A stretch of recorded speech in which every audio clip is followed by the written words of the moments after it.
welcome back to Crash Gardening. I'm David Goodman. I'm at my friend Cathy's house in north central Florida, and she is growing bananas, as you can see behind me. A lot of people will tell you that this is not a very good place to grow bananas, and it's true. The tropics are a lot better place to grow bananas, but you can trick them into growing here. The trick is to get them to grow fast, and the other trick is to have them in a sheltered location.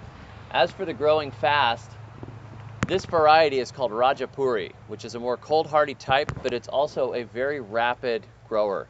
These plants, when Cathy put them in, were about this tall, and she put them in this spring, say April or so, and you can see how fast they've grown.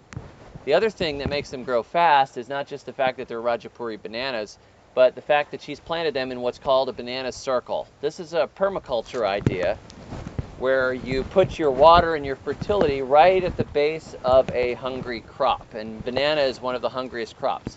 The best bananas I've ever seen growing were growing over a septic tank, a constantly leaking septic tank. So rather than having a constantly leaking septic tank in your yard, what Cathy did here was she and a friend dug this pit, and they went about 3 foot deep, and they put in a few buckets of compost. They put in some chunks of wood, and as that wood rots, it starts to turn into a sponge, which means there's some constant moisture in the soil. Bananas can't stand it when the soil dries out. They just quit growing. So what she did was that, and she put it also with a mulch over the top of it. And often with a banana circle, what they do is plant a ground cover for mulch. But Cathy didn't have ground cover when she put this in, so what she did was just take a bale of straw and cover it over to keep the ground moist. Then she came out here and hand watered it moderately often till it got established and the rains took over in the summer. Now the center here, you can see there's all these banana leaves that have been thrown in there. Now underneath those banana leaves, Cathy will take the compost and the kitchen scraps out of her house and just dump them in there. Another thing she dumped in there was a bucket of fish guts and then just covered it over. Fish guts are really loaded in nitrogen, not to mention all of the micronutrients that come out of the ocean. So the bananas, as you can tell, have really been thrilled by this. Now, when you get to the winter here in Florida, where you're going to get freezes that are going to take these bananas back. So what she did to give them a little extra protection is this house right here. This is the south-facing wall of the house. So this absorbs the winter sun during the day, and it provides some shelter and radiates some heat over the cold nights. So if these were planted further out in the yard, they might freeze badly. Here, they should be protected somewhat by the house. A banana circle is usually maybe 6 foot or so across. She went about 4 foot, so she could keep them inside of this little microclimate here in the back. Alongside these bananas, she's also got lemongrass and a lemon, so it's sort of a citrus-themed banana circle. Lemongrass is a mosquito repellent as well as being antibacterial. It's very healthy for you. It makes a wonderful tea. It can be used as cooking spice, can be used for essential oils.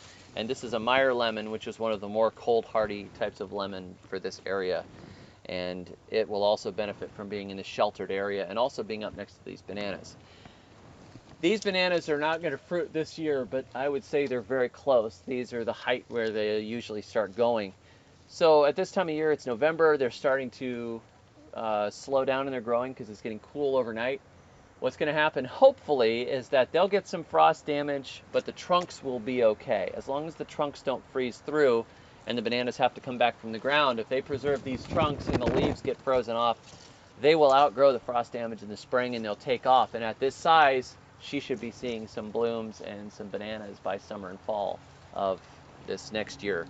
This is just a simple way to plant bananas in your yard and take care of them. You can feed them the kitchen scraps out of your house once a week or so, dump a bucket in there, throw the mulch over it.